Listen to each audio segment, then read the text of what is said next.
Welcome to Bread and Beer. While the Mesopotamians invented beer, including using a straw to avoid the sediments and herbs, ancient Egyptians perfected the brewing method. Egyptian beer's quality was determined by alcohol strength, color, and flavor. During the Pharaonic era, beer was the most commonly used and important alcoholic beverage.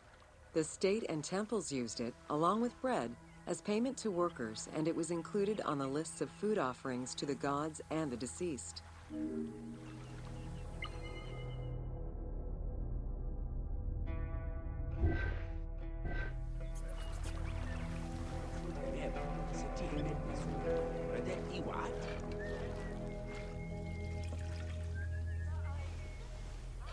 أخاء خدج ران بيت أرك النب دعاء ست ختيس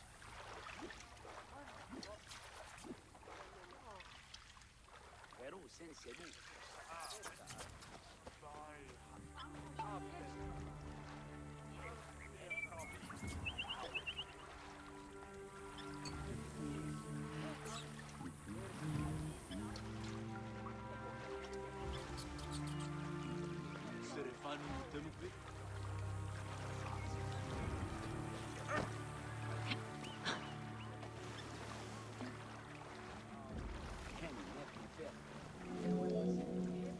Beer was the popular drink of ceremonies and festivals. The Festival of Drunkenness was even dedicated to it.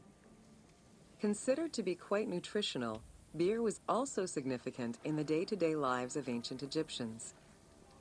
Egyptian adults and children consumed beer with all of their meals, and medical texts include hundreds of remedies that contain beer. It remained the most popular alcoholic beverage until the Roman era.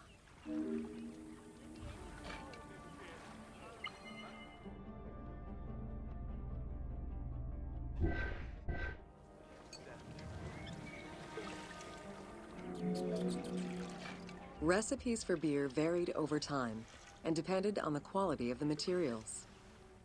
Bakers and brewers typically worked alongside one another at the same workshop or house. Many families often produced the quantity appropriate to their own consumption, with better quality beers produced for festivals and other special occasions. The most basic recipe used malted cereal as the main ingredient. Fruits such as dates were added along with honey and spices.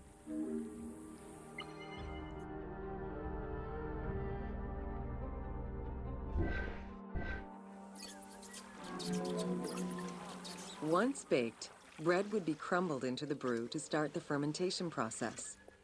Adding grain enzymes would break down the starches, turning them into sugar and creating a thick mash.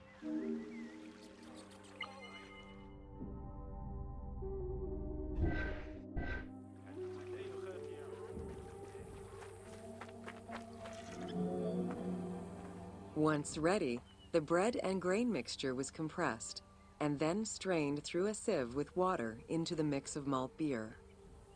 Once fermented, the beer mash was transferred to large containers and again compressed by foot or with pestles.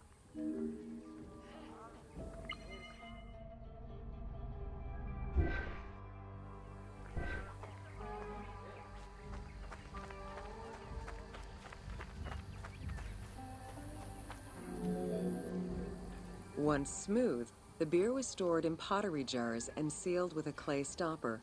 It probably couldn't be kept for long and likely had a thick, pasty appearance and texture.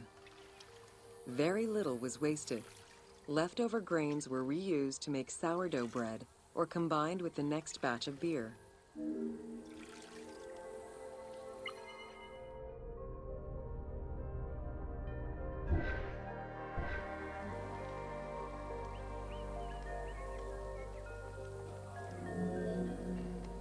While there are many ancient accounts for making bread, most of the knowledge known about ancient Egyptian brewing comes from an account by the alchemist Zosimus over 300 years after Cleopatra's reign. More recently, Dr. Delwyn Samuel, an archaeobotanist, has proposed alternate antique techniques to brew beer. However, experts are unable to replicate an authentic beer since not all of the techniques and ingredients used by ancient Egyptians are known yet.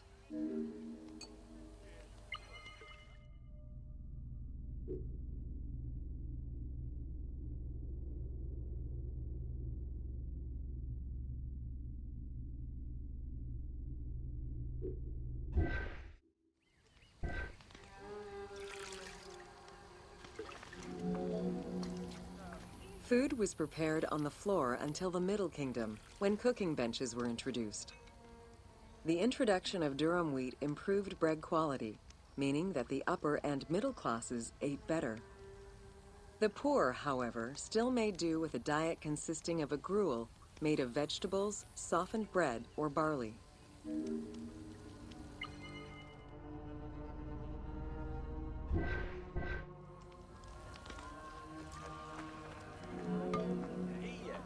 Dough was kneaded by hand or foot, and when sufficiently blended, additional items were added, such as fruits, nuts, honey, and spices.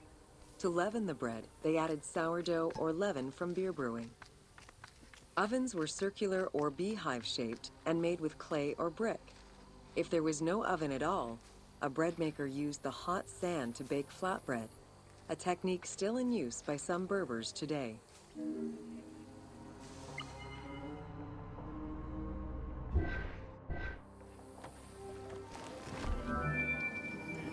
Ancient Egyptians always had to fight off the omnipresent sand particles that were blown towards them.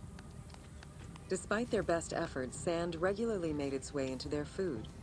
Additionally, particles from the grain-grinding stone tools and ovens they used also contributed to attrition and prematurely worn teeth. The team tried to portray this through toothache animations and commoners sweeping sand off.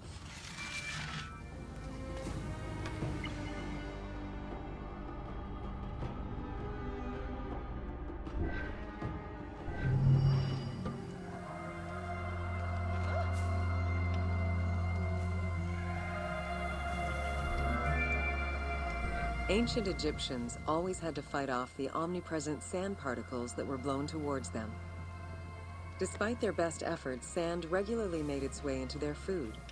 Additionally, particles from the grain-grinding stone tools and ovens they used also contributed to attrition and prematurely worn teeth.